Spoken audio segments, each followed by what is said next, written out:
Selamat siang Bapak Ibu, adik-adik, kakak-kakak mungkin. Ya, saya melanjutkan di sini ya. Tadi kan sudah vokal, kemudian kita akan beralih ke iringan nyanyian jemaat. Di sini siapa yang pengiring jemaat? Angkat tangan. Oh iya, depan aja yuk, sini yuk, depan yuk. Sini masih kosong. Ya, depan. 2 orang ya. Mak di belakang. Gak apa-apa di sini, tetap di sini gak apa-apa Bu. Ya, yuk, Dek. Oh, Pak. Oh ya. Oke. Gak apa-apa. Masih muda-muda ini, mantap. Oh ya, ayo, Dek. 2 orang cowok. Ini main instrumennya apa? Keyboard. Ini? Piano. Ini pengiring juga? Pengiring? Atau singer? Ini gereja? Oh, singer. Oh ya, gak apa-apa. Sini, depan deh. Instrumennya apa? Gitar. Ini? Drum. Oh ya, oke. Oke. Ya sekarang materinya tentang iringan nyanyian jemaat ya. Temennya vokal tadi. Ya, jadi satu kesatuan.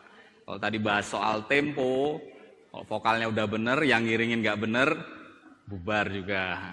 Ya, sama aja. Karena memang satu kesatuan. Jadi tugasnya kalau saya dari sudut pandang saya memandu jemaat, gitu ya. Terus ada satu hal penting lagi, ini adalah nyanyian jemaat. Jadi lagu-lagu yang dipakai untuk mengiringin jemaat dalam beribadah. Ada beberapa hal yang perlu diperhatikan. Karena jemaat ini ngomongnya banyak orang. Misalnya kayak tadi lagu apa tadi ya? Berbahagia, kan ada la sol atau la sol gitu ya. Terus yang tenanglah kini hatiku na ya. Saya dapat mengerti kenapa beberapa nada tuh ada yang tidak sesuai not. Kira-kira kenapa? Tapi bisa tahu lagunya Pak ya? Ya, itu ajaibnya musik ya. Memang kalau bermusik atau bernyanyi nggak harus bisa baca not. Nah, karena lagunya itu familiar, sudah didengar. Bisa dari orang tua kita dahulu, bisa kalau sekarang zaman teknologi, di YouTube banyak ya. Dan di YouTube itu, atau sebelum zaman YouTube deh, kan ada tuh kaset penyanyinya Herlin Pirena. Pernah tahu? Kalau zaman saya kecil itu berarti zamannya orang tua saya, ya penyanyi rohani lah, sering bawakan lagu-lagu gitu. Notnya yang dinyanyikan oleh beliau atau artis-artis itu memang kadang-kadang tidak sesuai dengan not yang kita baca. Nah, tapi nggak salah juga. Kenapa? Karena itu kalau istilahnya bisa nyanyian rohani. Makanya saya bilang tadi ini adalah nyanyian jemaat yang dipakai khusus untuk jemaat beribadah. Beda kalau orang mau buat album rohani, nadanya dipelintir-pelintir sedikit, dikasih improvisasi, itu sah-sah aja kalau menurut saya. Belum lagi kalau mau buat konser rohani, lagu-lagunya dari himne, itu juga boleh mau diaransemen variatif, sangat-sangat variatif boleh. Tapi kalau untuk nyanyian jemaat, karena ini bentuknya jemaat yang banyak, terus harapannya kan jemaat ikut nyanyi. Kalau konser rohani kan penonton tuh hanya mendengar. Ya boleh nyanyi dikit-dikit, tapi lebih banyak mendengar ya ketimbang ikut nyanyinya. Nah kalau ikut nyanyi, kita harus ada satu patokan yang tidak mengganggu gitu. Kayak tadi. Oh iya.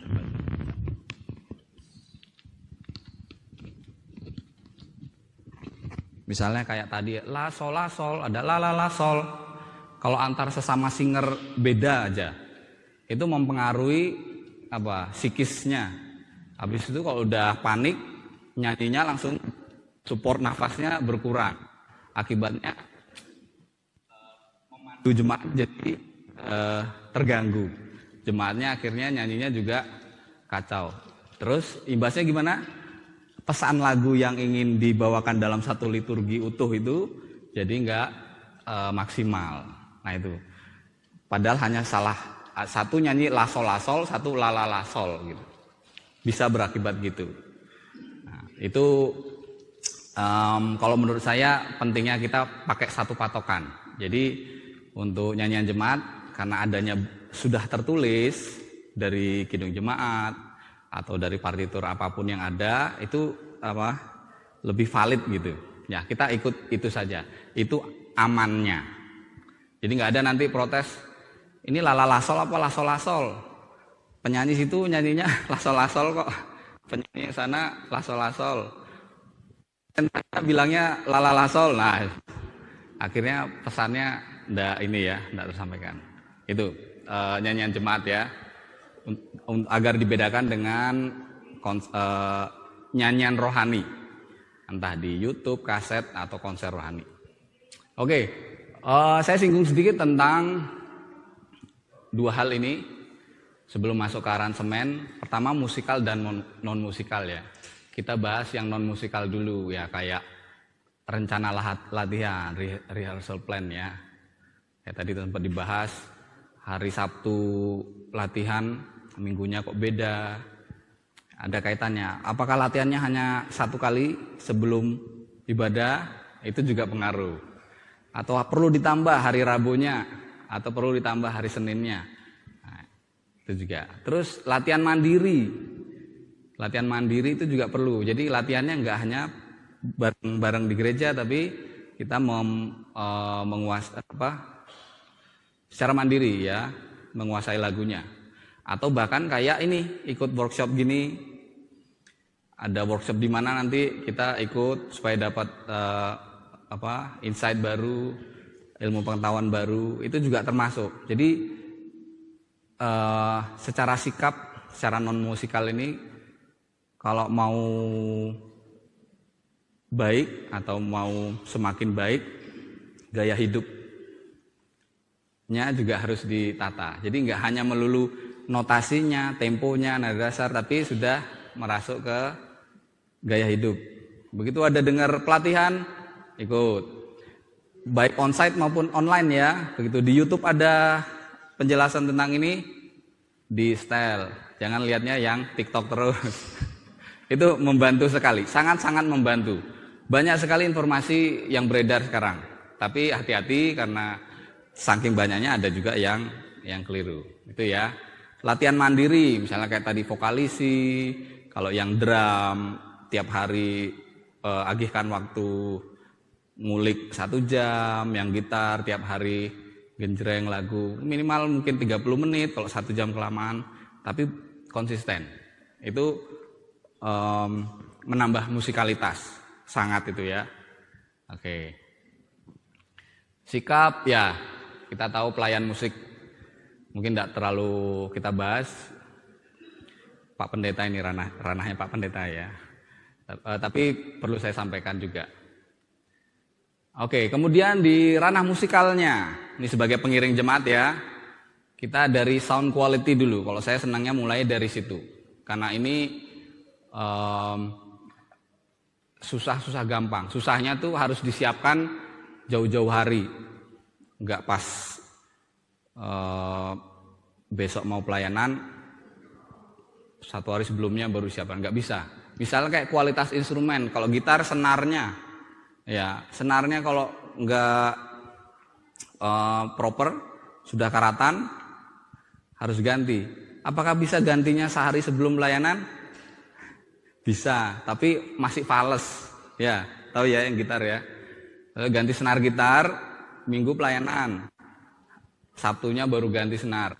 Bisa, tapi pas besok pelayanan nadanya itu turun karena dia ketegangan senarnya belum stabil. Jadi minimal 2 minggu sebelum gitu. Kemudian yang lain-lain, pengaturan suara itu tadi di instrumennya ya. Kalau gitar senarnya, kalau drumnya di membran drumnya, sticknya juga dijaga, sering dilap, sering dirawat lah, jangan dibiarin gitu. Nanti lembab, rusak. Kalau udah rusak, suaranya terganggu. Kemudian di pengaturan suara di loudspeaker ya, suaranya harus sesuai gitu. Misalnya mau suara piano, ya carilah suara piano yang enak gitu. Ini makanya saya bilang susah-susah gampang, karena susahnya nih jangka panjang. Tapi begitu sudah terbiasa, ini akan membantu. Misalnya piano mau cari yang, atau mau suara piano yang ini kebetulan sama ya. Ya, ini piano semua, tapi suaranya kan beda-beda. Atau yang cempreng gitu. Ya. Jadi semua karakter harus dikenali ya. Ini yang keyboard ini. Yang keyboard. Misalnya mau cari suara strings. Mau string yang itu atau yang string. Ya. Ini dipelajari, dikuasai. Minimal tahu klasifikasi instrumen. Satu senar, satu tiup, satu pukul. Yang senar dibagi macam-macam, string itu, biola itu ya, atau sama gitar termasuk. Kalau tiupnya instrumen tiup dibagi dua, satu tiup logam, satu tiup kayu. Kalau tiup logam yang brass section itu, trompet, yang megah-megah. Tiup kayu yang smooth, yang lembut, halus, flute. Oh, tadi yang latihan, yang tadi ibadah di sini, ya. Nah, minimal tahu. Kalau nggak ada flute aslinya bisa pakai keyboard. Jadi ada suara flute dipilih itu. Selain flute ada juga oboe, ada juga klarinet. Ya, nanti penjelasannya ke sana. Terus pukul ada drum. Selain drum ada juga macam-macam ya. Pukul yang melodis itu juga ada ya. Kayak marimba untuk menghasilkan suara yang lucu-lucu. Ada pakai marimba. Jadi ada karakter lagu yang ceria, kita bisa pilih marimba atau vibrafon. Nah itu harus dikuasai. Kemudian keseimbangan antar suara instrumen, ini balancing ya. Kalau main beregu, nggak boleh keras-kerasan. Semua harus imbang. Drumnya, atau misalnya hanya dua deh, piano, keyboard satu. Ya ini harus saling bisa mendengar juga. Apalagi yang banyak, misalnya band, atau lebih besar lagi orkestra misalnya. Nah itu juga harus diatur ya. Oke, itu di sound quality. Rawat instrumen, kuasai jenis-jenis instrumen. Ketiga, saling mendengar supaya imbang antar pemain. Ini penting. Sekarang masuk ke lagu. Ketika kita sudah dapat lagu-lagu, apa yang harus kita lakukan? Ini cari judulnya. Misalnya kita di buku sering kita sebut hymn ya, atau lagu puji-pujian. Ada yang dari Indonesia, jadi judul aslinya memang judul Indonesia. Tapi ada banyak dari luar ya, bahasa Inggris, bahasa Jerman. Boleh cari tahu judul aslinya. Ini bisa sangat membantu. Tahun pembuatan, terus isi lirik lagunya tentang apa. Itu juga nanti akan sebagai dasar kita mengaransemen musiknya. Akhirnya sampai ke nada dasar aslinya sama tempo asli. Misalnya saya lompat dulu ke lagu, dapat lagu ini. Ini. Ini Veni Creator. Oh, yang ini dulu lah.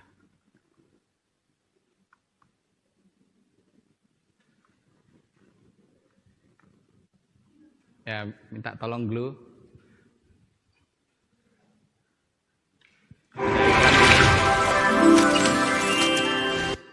Ya, biasa iklan. Gak apa-apa, karena saya pakai.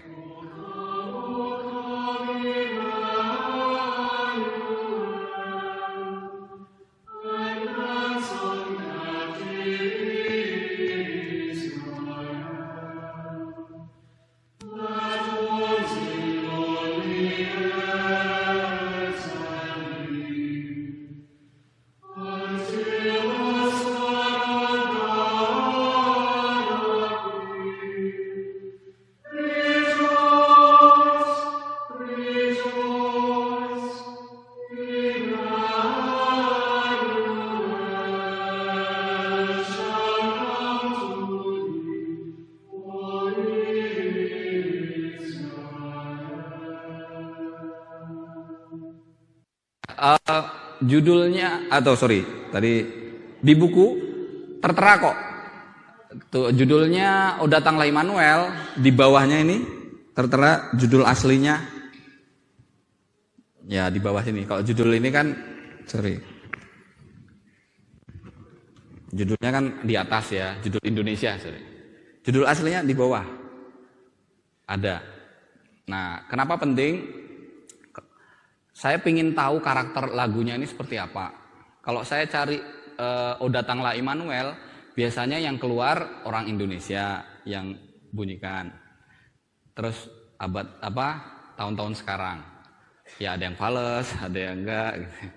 Terus karakternya, nah maunya saya ingin tahu lagu aslinya itu kayak gimana sih karakternya. Di sini juga ada tahunnya. Ternyata dari tahun abad 15, jadi sekitar tahun 1500 tahun lagu ini. Kalau sekarang kan kita 2024 ya, jadi jaraknya 500 tahunan kurang lebih. Jadi ada jarak cukup panjang. Jadi saat kita mau membawakan lagu ini, mungkin sangat kemungkinan besar ya akan sudah berbeda dengan lagu aslinya. Maka ketika kita menggali informasi lagunya lebih banyak juga insight atau masukan-masukan bagi kita. Jadi musik nggak hanya terbatas musik zaman sekarang aja, itu ya. Kemudian nada dasar, tempo nanti kita bicarakan. Isi lirik lagu juga ada kaitan dengan aransemen ya. Oke, kita masuk ke aransemen berikutnya. Yang perlu diperhatikan berikutnya, tipe aransemen dengan memperhatikan jenis nyanyian. Konteks kita kan nyanyian jemaat ya, bukan konser rohani, ingat ya. Nyanyian jemaat untuk ibadah. Jadi biasanya ada lagu pembuka, ada lagu pembuka lagi, biasanya 2, terus pengakuan dosa, terus sebelum firman, respon firman, persembahan, penutup. Ya. Nah, biasanya yang lagu pembuka penutup, karena pembuka itu memuji Tuhan biasanya, pasti memuliakan Tuhan. Biasanya megah atau semarak. Kalau penutup itu biasanya kaitan dengan firman Tuhan ya. Tapi lebih sering juga megah. Kemudian lagu pengakuan dosa kita bisa lebih tenang atau meratap. Jadi gininya lebih lembut. Tadi kan sempat disinggung ya. Sungguh lembut Tuhan Yesus memanggil. Selain dari liriknya, kita tahu juga dari fungsi lagu itu di dalam suatu ibadah untuk apa. Kalau untuk pengakuan dosa harusnya lebih meratap. Tapi kadang-kadang lagu itu dipakai untuk penutup karena kaitan dengan firman. Itu bisa lebih agak megah dikit. Tapi kalau untuk pengakuan dosa harusnya dalam satu rangkaian ibadah lagu pengakuan dosa yang paling gini. Jadi kita lihat dinamika keseluruhan ibadah. Ya, jangan ngelihat lagu satu-satu. Tapi kita lihat keseluruhan lagunya, kita bentuk dinamika keseluruhan lagu. Persis kayak konser. Kalau Bapak Ibu adik-adik nonton konser artis apa aja, pasti pembukanya megah dengan bumper dan segala macam. Lagu pertama itu pasti heboh. Nanti tengah-tengah pasti ada lagu yang slow. Ya. Nanti pas penutup megah lagi. Itu seluruh konser. Seluruh konser siapapun, mau konser rohani, mau konser sekuler. Termasuk karya-karya seni yang lain sebenarnya. Film itu juga awalnya heboh, nanti tengah-tengah ada tragedi, nanti balik lagi bisa menyelesaikan tragedi, penutup film pasti bagus. Kecuali ada yang tanda kutip misalnya set ending, nah itu udah biar nggak monoton aja, tapi kebanyakan gitu. Oke, respon firman itu harus sesuai dengan isi khotbah. Nanti maksudnya fleksibel, kita ngikutin. Kemudian merancang dinamika lagu. Kalau tadi saya bicara secara garis besar liturgi itu dari lagu pembuka terus turun. Nah, sekarang kita bicara per lagunya. Itu juga ada dinamikanya lagi. Jadi suasana karakter tiap satu atau dua bait atau frase harus variatif. Kadang-kadang kan ada yang ibadahnya nyanyian jemaatnya 7 bait. Pernah? Belum. Tapi kalau di buku ini ada sampai 8 bait kan? Ada ya. Biasanya pendek-pendek. Sebenarnya ini himne puisi ya. Ini puisi yang dilakukan. Jadi tipikalnya bait pendek-pendek sampai 8 itu ada. Itu juga bisa kita perhatikan. Banyak dari liturgi itu sudah membantu. Misalnya yang 8 bait itu kadang-kadang biasa pengakuan dosa itu. 2 bait, habis itu diselingi narasi. Nah itu terbantu kita. Habis itu bait 34, narasi lagi. Habis itu bait 56, narasi. Tapi kadang-kadang ada yang nggak pakai narasi, nah itu tugasnya pengaransemen. Gimana caranya lagu 8 bait nggak monoton. Ya, jadi harus memperhatikan dinamikanya. Oke, ya ini grafik dinamika. Misalnya baitnya ada 3, ini yang lazim ya. Ada 2 bait, 3 bait, atau 4 bait. Jadi bait pertama megah, nanti bait kedua kita turunkan suasananya. Bait terakhir bisa 3, bisa 4, kita naikkan lagi. Ini nah, kalau yang 8 bait bisa kita buat gini. Awal malah jangan megah. Slow dulu. Nanti bait 2 3 4 bait 4 atau 5 atau 5 6-nya ya. Itu baru naik. Nanti bait 7 8 baru lagi. Ya. Gimana caranya membuat dinamika?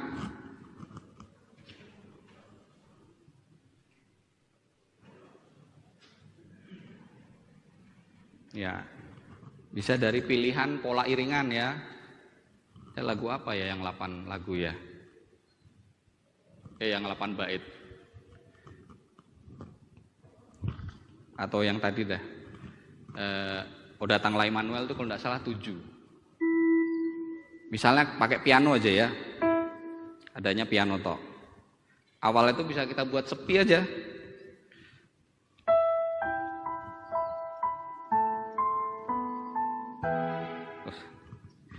Pencet.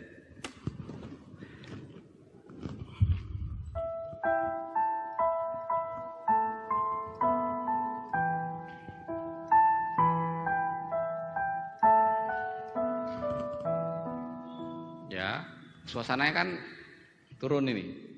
Bait 1 kedua sambung aja, nggak usah pakai interlude. Jadi dijadikan satu dengan suasana yang tenang. Nanti masuk bait ketiga 4 kita naikkan. Mana tadi?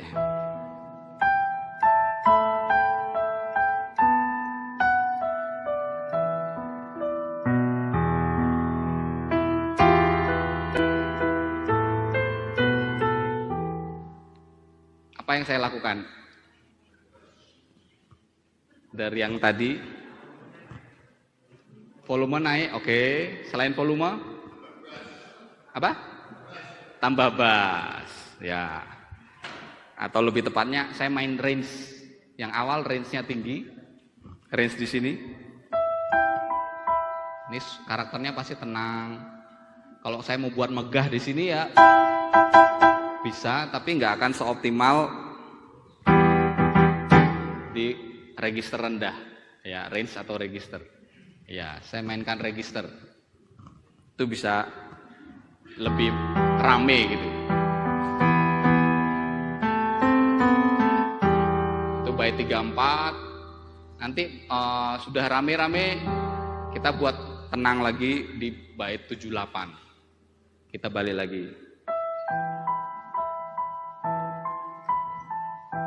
Ya, ini bassnya saya tahan di satu nada itu juga pengaruh.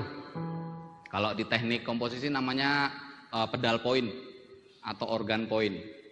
Itu teknik zaman dahulu kala. Jadi bassnya tahan di satu nada aja, mau akornya pindah kemana-mana, ini tahan di sini. Ya itu juga salah satu teknik lebih simple, jadi kesannya jadi lebih tenang lagi. Kalau kurang lagi kita naikkan lagi, lebih tenang. Nah, jadi singernya juga ikut cara menyanyikannya juga nggak yang powerful ya. Nanti powerfulnya pas bait 34. Itu bisa. Nanti grafiknya gitu. Jadi tidak bisa menanggulangi kebosanan atau monoton jika baitnya banyak.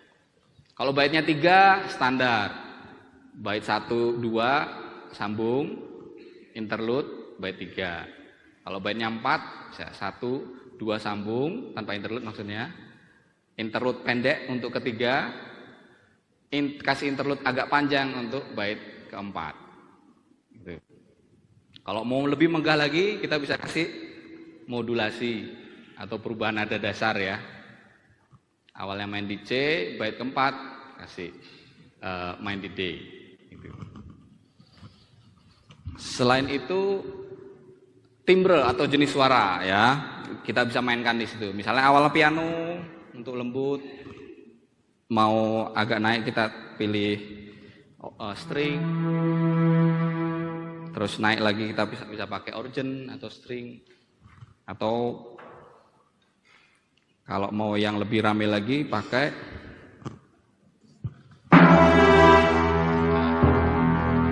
tahu ini suaranya yang pemain keyboard ini apa? Siapa jawab tadi?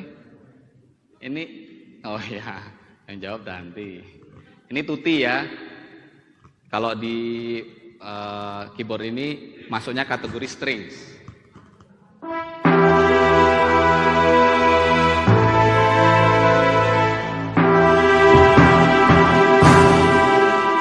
Ada simbolnya, tutti. Maksudnya tutti itu bahasa Itali artinya semua. Jadi dalam konteksnya dalam orkes itu semua instrumen main. Ini ada satu nada saya pencet. Ini ada stringsnya. Ada brassnya juga, ada woodwindnya juga, dan kalau di register rendah ada perkusinya.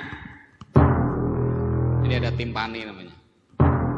Kalau dipukul keras, simbalnya keluar. Nah, penguasaan ini perlu ya, menguasai ini bagian dari menguasai instrumen tadi, sehingga banyak yang bisa kita lakukan. Oke, tadi sudah lihat keseluruhan ibadah, kemudian memainkan dinamika per lagu. Kita sekarang beranjak ke intro. Ya, kalau saya senangnya gitu, intro buat belakangan. Padahal prakteknya intro di awal ya. Kalau saya lagu dasarnya tuh ketemu dulu, atau bahkan satu lagu liturgi itu kuasai dulu, maksudnya kuasai Oh ini lagunya megah-megah, ini kita turun di sini, terus nanti naik-naik lagu penutup. Itu dulu malah garis besarnya. Baru per lagu kita tentukan misalnya ada beberapa bait, kita rancang dinamikanya. Setelah itu baru intro. Setelah intro baru interlude, baru gitu. Ketimbang intro dibuat duluan, ternyata nggak sesuai kalau kita lihat secara garis besar lagu. Terus belum lagi nggak sesuai dengan kalau kita lihat secara garis besar liturgi. Kalau intro dibuat duluan. Ya. Nah, intro fungsinya pertama untuk mengenalkan lagu ya. Introduksi. Selain itu untuk membangun suasana. Suasana yang tadi yang kita mau capai itu loh. Mau awalnya megah berarti ya awal intronya megah. Lagu pengakuan dosa ya intronya kalau kita mau buat menyayat hati, bikin jemaat bertobat gitu. Kita buat smooth banget. Itu intronya.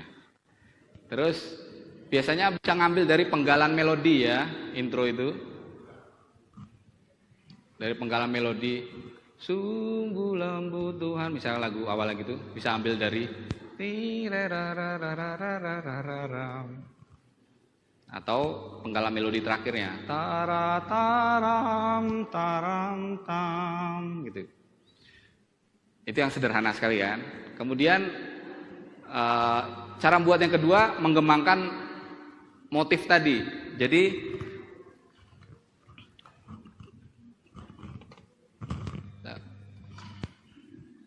kelihatan ya. Oh ini aja serikat persaudaraan. Pakai tuti. Gitu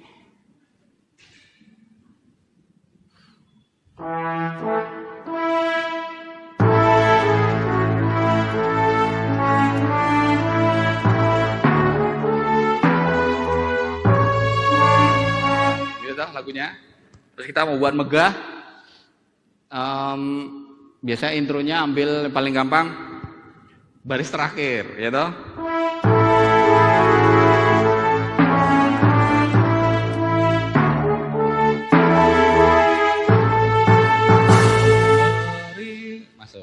Tapi kalau gitu terus sepanjang tahun kan kadang-kadang bosen ya. Kita buat ambil penggalan sepenggal dari itu.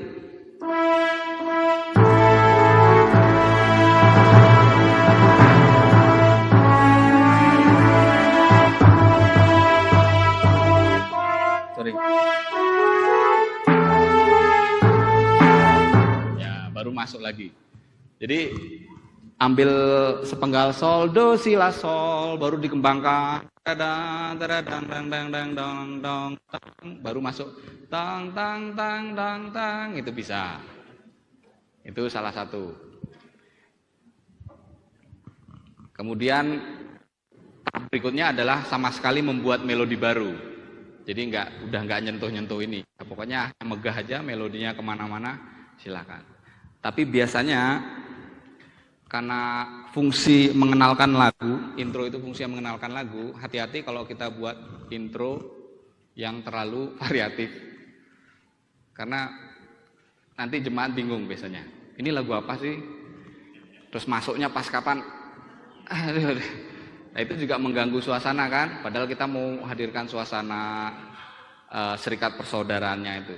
Jadi kalau bisa kita memudahkan jemaat untuk menyanyi sehingga mereka mudah untuk menghayati lagunya. Jadi ya variatifnya harus ditimbang-timbang. Kalau saya lebih senang tetap munculkan motifnya. Nanti di tengah-tengah saya kemana-mana, nanti balik lagi muncul pokoknya bagian terakhir intro tam tam tam tam tam serikat gitu. Sebelumnya saya buat kemana-mana. Kan lebih jemaat nyanyinya bisa kompak gitu, suasana megahnya dapat. Itu pengalaman saya selama pernah mengiringi nyanyian jemaat. Oke, kalau interlude seperti saya bahas tadi ya, interlude kadang nggak usah pakai, misalnya bait 1 ke 2, kalau terlalu banyak baitnya 1 ke 2 nggak usah pakai. Bait 3 ke 4 bisa penggalan pendek, Nanti yang lagu terakhir baru ada penggalan panjang sampai dibuat modulasi gitu. Kalau yang interlude. Nah, sekarang penentuan nada dasar. Ini ya. Sebentar. Ini Gloria. Soalnya saya perlu memunculkan piano.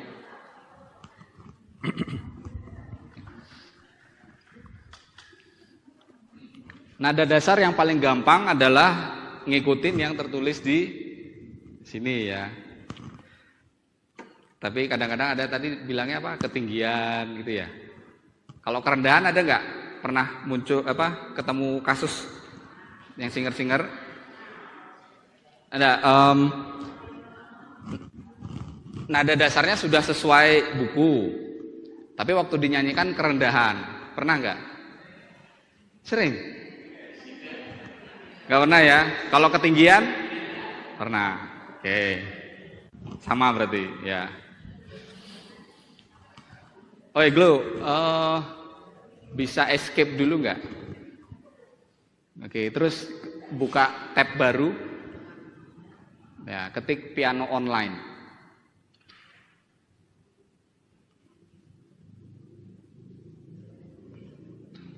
Yang musika itu, yang hijau itu. Oke. Terus bisa dibuat 2 tab. Itu digeser paling pojok kanan, di drag, klik ditahan. No. Yang coklat ya, diklik ditahan, terus geser paling pojok kanan mentok. Habis itu dilepas. Kanannya layar. Terus kanan layar. Nah, dah sip. Oke, sekarang klik yang materi presentasi. Oke. Oh, jadi kecil ya. Coba dibesarkan.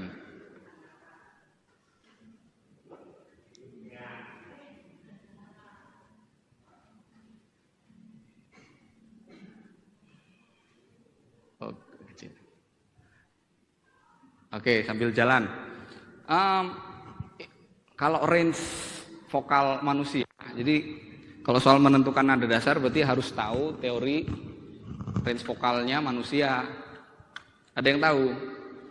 Ada yang pernah dengar range vokal manusia tuh berapa sampai berapa? Kalau sopran berapa sampai berapa? Alto nada apa sampai apa? Pernah dengar nggak? Misalnya belum tahu, tapi pernah dengar nggak konsep itu? Nggak pernah? Oh ya. Jadi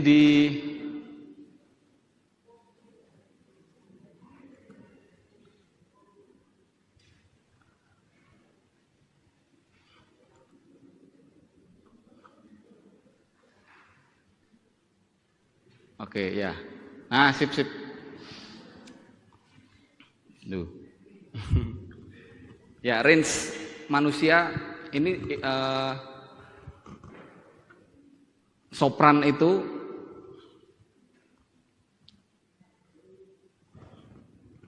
antara C sampai C.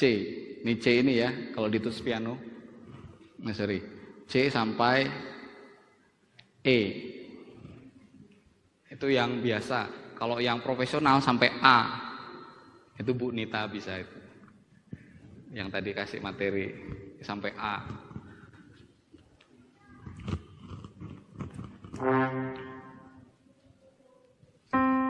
Dari C sampai E-nya. C D E F G A B C D E. Sampai sini. Yang normalnya. Gitu. Kalau profesional sampai E F G A sampai sini ya.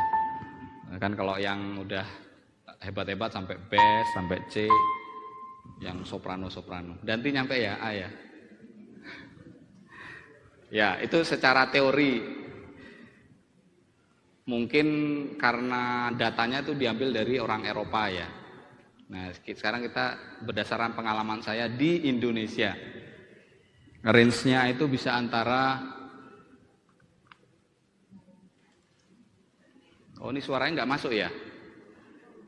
Suara laptop.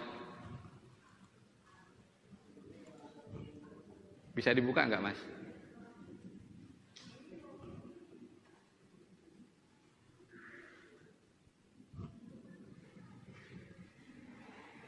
Oke, ya.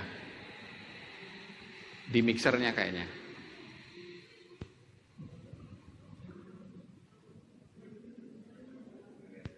Channelnya laptop.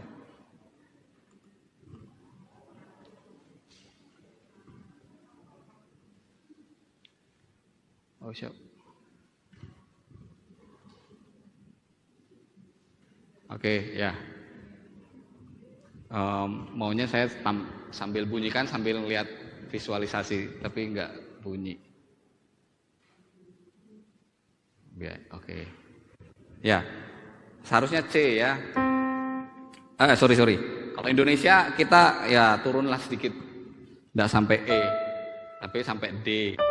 Makanya tadi lagu apa yang tadi nawar lagu, tadi harusnya di D terus mintanya di C kan?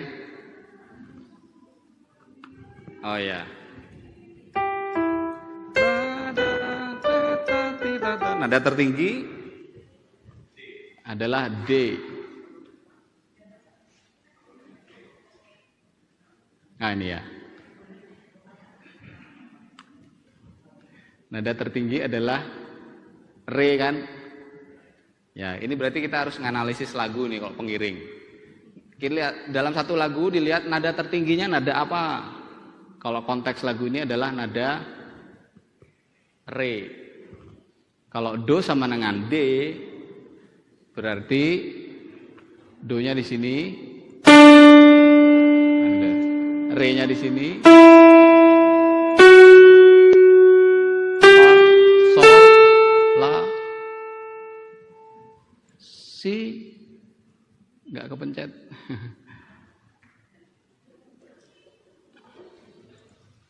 Ya, ini do-nya, do tingginya, do. Tapi nada kalau di lagu Tenanglah Hatiku, nada tertingginya Re ya, jatuh di E. Ya, secara teori harusnya masuk, karena range tadi saya bilang kan range paling tinggi E. Tapi ini udah paling batas maksimumnya. Itu teorinya orang Barat. Ketika diaplikasikan di Indonesia waktu saya ngiringi, ya paling tinggi untuk rata-rata di D itu tadi. Yang Bapak Ibu minta tadi, minta diturunkan.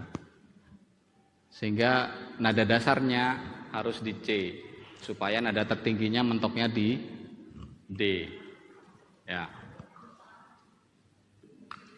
Sekarang kita lihat nada terendahnya. Apa nada terendahnya, Dek? Lagu ini. Sol, mi, re, do, sol, la, fa, fa. La, sol, mi, re, do, re, mi, re. Terendahnya apa?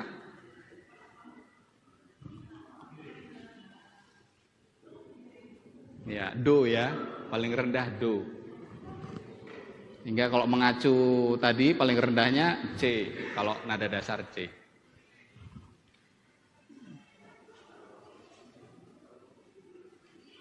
Ya, masih masuk di range aman. Tapi sebenarnya kalau orang Indonesia masih bisa turun lagi sampai A. Itu artinya apa? Kalau kita mau mainkan nada dasar, kita bisa turunkan. Mainnya di C, atau kita turunkan main di bass atau main di A masih bisa. Itu kalau kita mau buat suatu modulasi di lagu ini. Bait pertama pakai A atau pakai bemol, nanti bait terakhir kita mau naikkan ke C. Bisa. Batasnya begitu. Itu untuk menentukan nada dasar. Kalau kita awalnya sudah C, tapi aransemen kita mau modulasi di bait terakhir, berarti kan naik ke D. Kalau di D nada tertingginya adalah E. Ya. Secara rata-rata jemaat yang saya temui biasanya kesusahan. Nah, kesimpulannya gimana? Sekarang kita tarik kesimpulan. Lagu Tenanglah Kini Hatiku amannya main di C. Kalau kita mau ada modulasi, berarti nada dasar awal kita turunkan dari C bemol sehingga nanti bisa naik ke C. Itu cara menentukan nada dasar. Jadi tahu dulu range-nya, habis itu kita analisis nada tertinggi di lagunya, baru kita petakan ini masih bisa kita geser naik atau kita bisa geser turun. Gitu. Oke. Ada satu contoh lagu Joyful Joyful.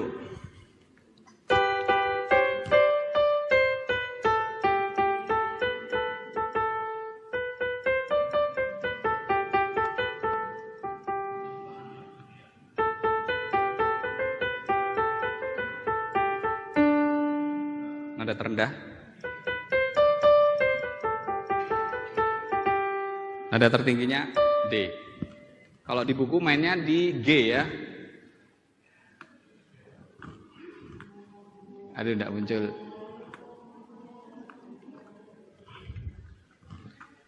Oke, nada apa? Kalau di buku do-nya sama dengan G. Ya. Do, re, mi. Sehingga nada pertama mi masuknya di B. Oke. Coba kita contoh nyanyikan ya. Dari awal. Tahu liriknya kan? Kami puji dengan riang. Siap? Yang vokalis siap? Satu frase aja. Tuh, 2, 3, 4. Ya, ulang. Temponya saya minta segini. Tadi kan saya kasih aba-aba. Tuh, 2, 3, 4. Berarti ketukannya segini. Ya. Nggak berubah ya. Oke. Hah? Saya kalau mimpin nyanyi malah nggak pede. Tapi nggak apa ya. Kita tes. Kami put 1, 2, 3, go. Mi.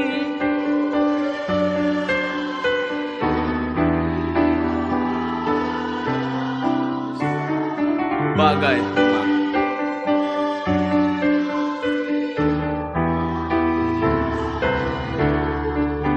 Oke, cukup. Ketinggian nggak? Enggak. Oke, bagus. Apa? Kenapa? Sorry. Udah siap. Nah, lagu ini nyampe ya, nyampe. Tapi lagu yang tadi nggak nyampe. Jadi tadi alasannya karena sudah siang. Kalau tadi kurang siang. Padahal selisih 1 jam aja loh tadi. Tadi nyanyinya kan jam 10:30. Nah, artinya apa? Pertama, sebenarnya bisa nyampe. Nah, tadi hanya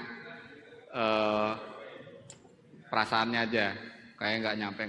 Ternyata nyampe ya, ibu-ibu ya yang singer-singer. Jadi jangan terlalu percaya sama negatif diri sendiri, harus lebih positif. Oke, kedua yang bikin nyampe karakter lagunya, Ibu. Megah, ya. Kalau kita megah, kalau kita teriak itu loh, kaget itu kan nadanya tinggi semua. Coba tiba-tiba ada ular atau ada apa gitu, gitu, tinggi semua. Tapi kalau karakternya sungguh lembut, ya, waktu itu ya itu juga pengaruh. Makanya teknik, kondisinya lagu seperti apapun, kalau ininya sudah benar, mau karakternya megah, mau sendu, tetap akan nyampe. Oke, itu ya, sebenarnya nyampe.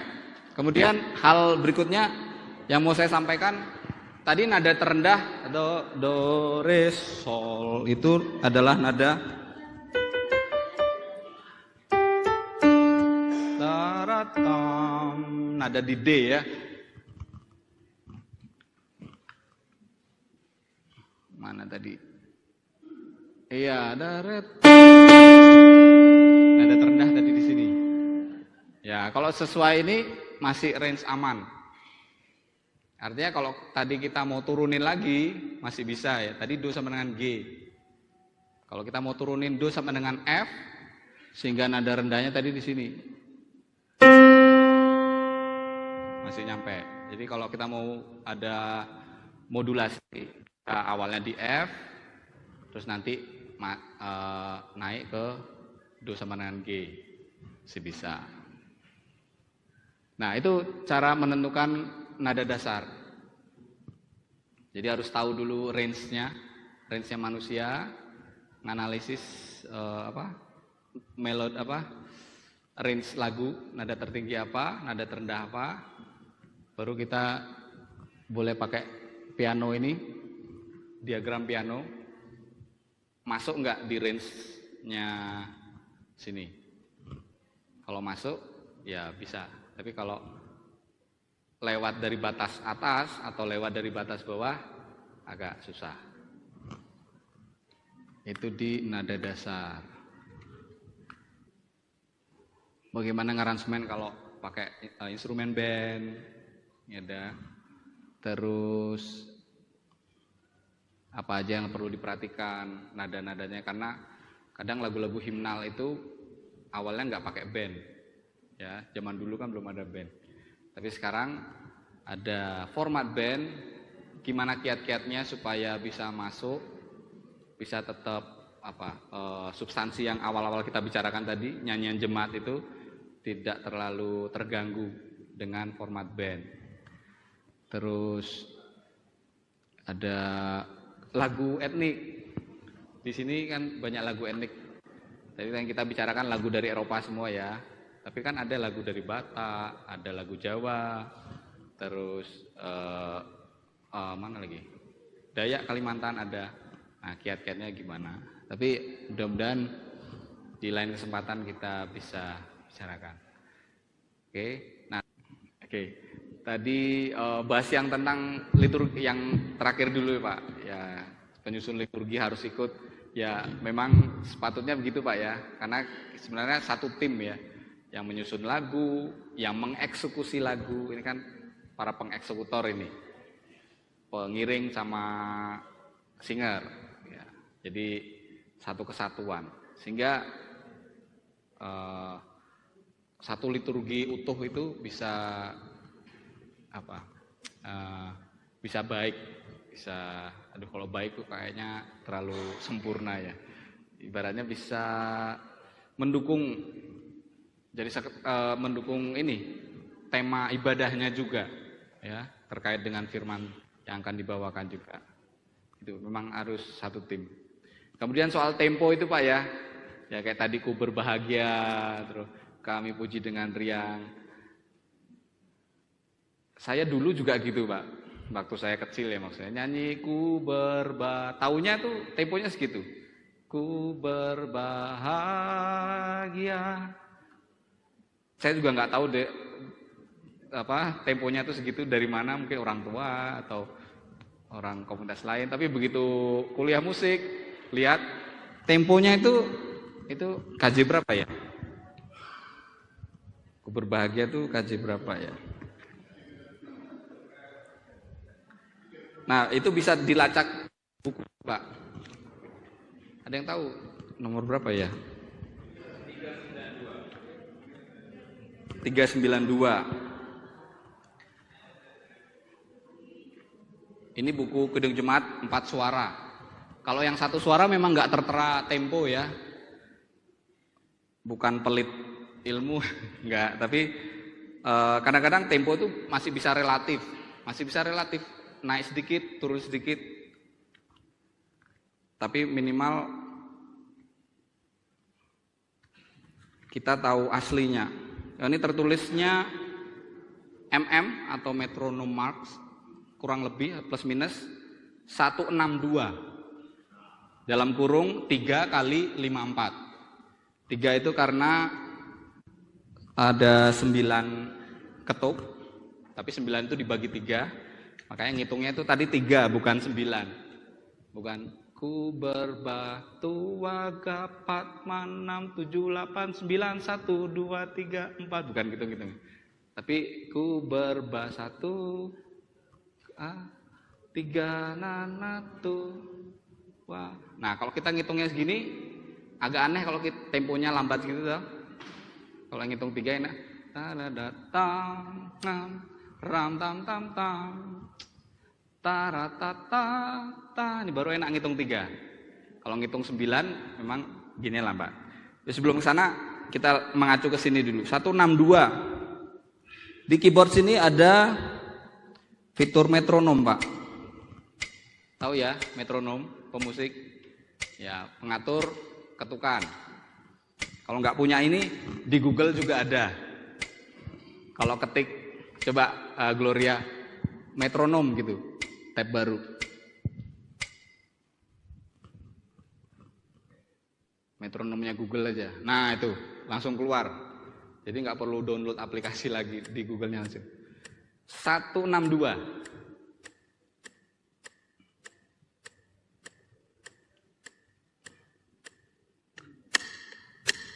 Loh.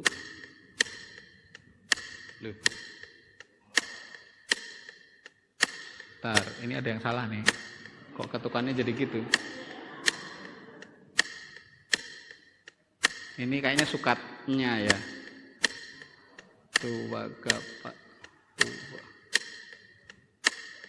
Coba dihapus dulu. Ini sukatnya ada yang berubah ini. Buka baru aja. Atau reload ya boleh. Oke, sekarang pelan-pelan dinaikkan ke 162.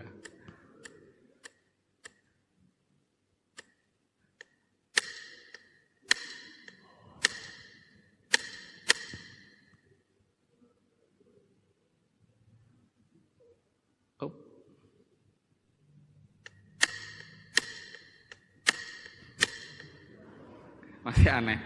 Coba tanda panah bawah itu diklik, bukan?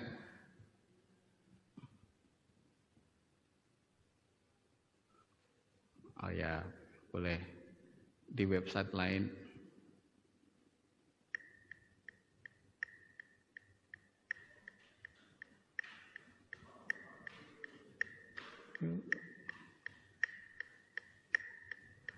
Ya ini per ketuknya segini 162. Tapi ini kalau dihitung 9. Kalau dihitung 9. Sekarang dalam kurung 3 kali 54. Boleh 54 Glo? Oh iya. Ku berbahagia lakin teguh.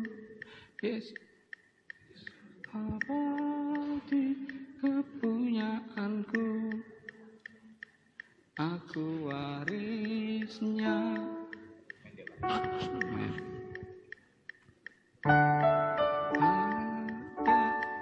Yakin teguh. Ya. Yesus abadi kepunyaanku. Aku warisnya. Ditebus. Ini ciptaan baru. Oke, ya, jadi bisa dicek pakai metronom ini Pak, berdasarkan catatan yang tertulis. Satu lagi, kami puji dengan riang, yang tadi ya. Kami puji dengan riang, MM atau metronom marks, plus minus, ini artinya kurang lebih 132. 132.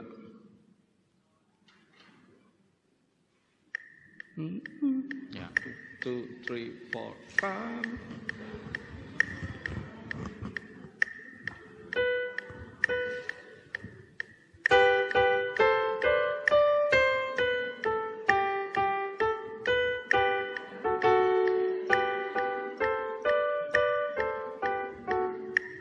Segitu. Ya, enggak kayak yang kita dengarkan waktu kecil. Kami. Ya, selain itu mungkin bisa dibantu dengan ini Pak. kita nambah musikalitas. Dengerin lagu aslinya. Bisa ketik Ode to Joy tab baru. Judul aslinya Simfoni nomor 9 atau 9 TH 9 TH Simfoni Beethoven tambahin Ode to Joy. Ya.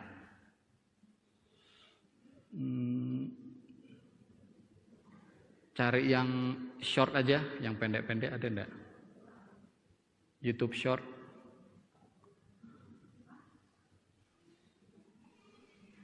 Ya, itu. Oke, yang ya itu boleh. Diklik itu, Akademia.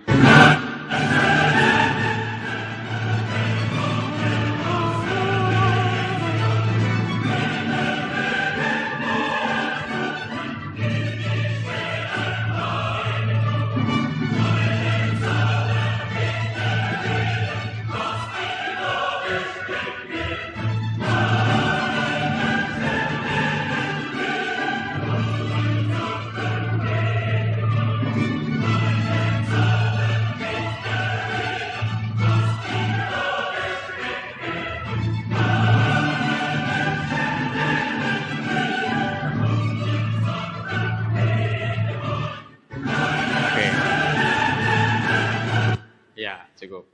Ya, ini aslinya. Selain tempo, tadi masalahnya bukan hanya tempo Pak, tapi karakter, pembawaannya, megah kan? Ya rohnya, megahnya, juga harus seperti itu. Jadi nggak hanya tempo ya. Jadi, kalau ini kaitannya tadi kita cari tahu informasi lagu. Ketika kita cari tahu akan banyak informasi yang kita dapatkan, sehingga itu bisa terbawakan dengan lebih baik. Ya, gitu Pak Kuncoro. Mudah-mudahan bisa menjawab. Oke, Bapak Ibu, mungkin cukup ya, karena waktunya terbatas. Nanti mungkin lain kesempatan. Jadi kalau ada yang mau bertanya, sudah tidak bisa lagi. Oke, saya kembalikan ke mana? Panitia?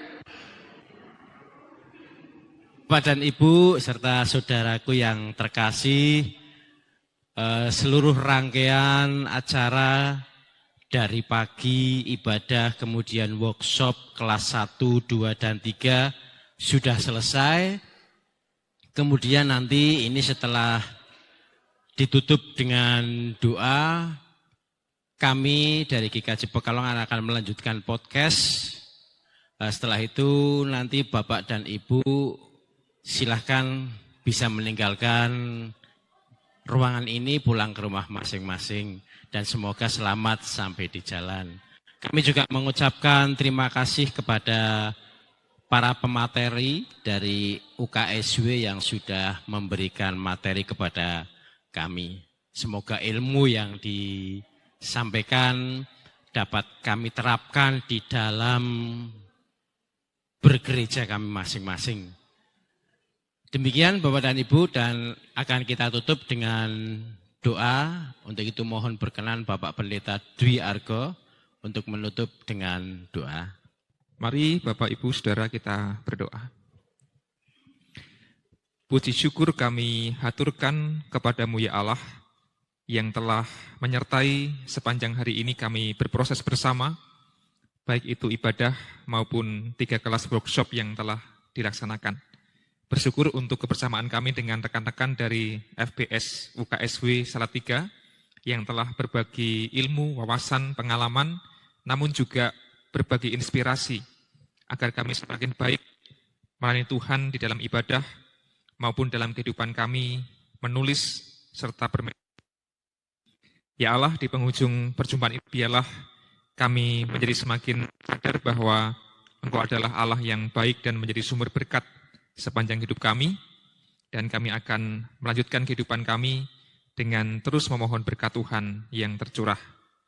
Kami akan kembali pulang ke tempat kami masing-masing, kiranya Engkau menyertai kami agar berhati-hati sepanjang perjalanan hingga sampai dalam keadaan selamat.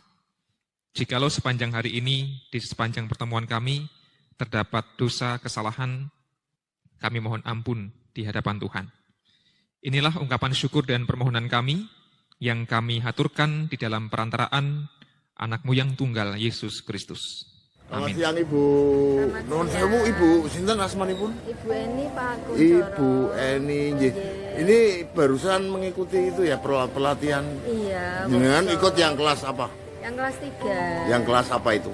Untuk pelatihan apa? Itu pelatihan menyanyi. Oh, musik gereja dan musik vokal. gereja Nggih. dan vokal. Gimana Bu kesan-kesannya, kemudian ilmu apa yang sudah diserap dan sebagainya. Tapi maaf aku terlambat ya, ini jujur ya. Oh gitu. Sebetulnya tadi ya bagus. Iya, iya, iya, iya. Saya ingin mengikuti dari awal sebetulnya, iya. tapi karena kesibukan di gereja kami yang padat, Iya. jadi mohon maaf. Tadi hanya mengikuti yang musik ya. Iya. Hmm. Teknik vokalnya belum. Oke, Oh, oke. oh. Sebetulnya kami ingin belajar lagi begitu Pak Kun. Iya, iya. Bagus kok ini. Iya. Sebetulnya ya ada 2 tahun sekali atau apa itu dari Oh, klasis gitu. biar Iya. ini bisa berkembang Iya, untuk iya. pelayanan Tuhan begitu. Oke, nggih. Ya udah Bu, gitu saja. Nggih, sugeng kundur. Nggih, Selamat makasih. siang. Ya, Nggih. mohon maaf kalau ada salah dalam pertemuan. Oke, nggih. Tuhan Bu. memberkati. Nggih, Sukses. salam. Halo. Selamat siang Ibu. Oh, selamat siang. Ibu siapa ini? Saya Idin. Barusan ya sudah selesai ya ikut pelatihan itu tadi. Betul.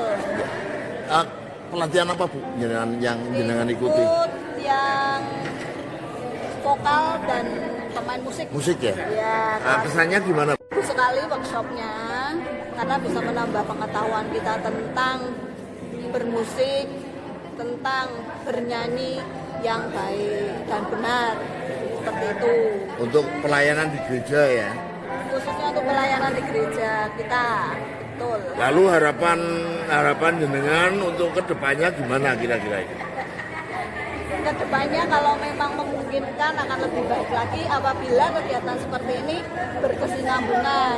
Jadi tidak stop sampai di sini saja karena memang keterampilan ini diperlukan bagi kita. Mungkin ganti generasi gitu ya, ganti generasi Ya, untuk kalau bisa. alih generasi Ya, juga betul sekali. berkesinambungan terus. Regenerasi betul. Siap. Oke, ya sudah Bu, matur nuwun. Sama-sama.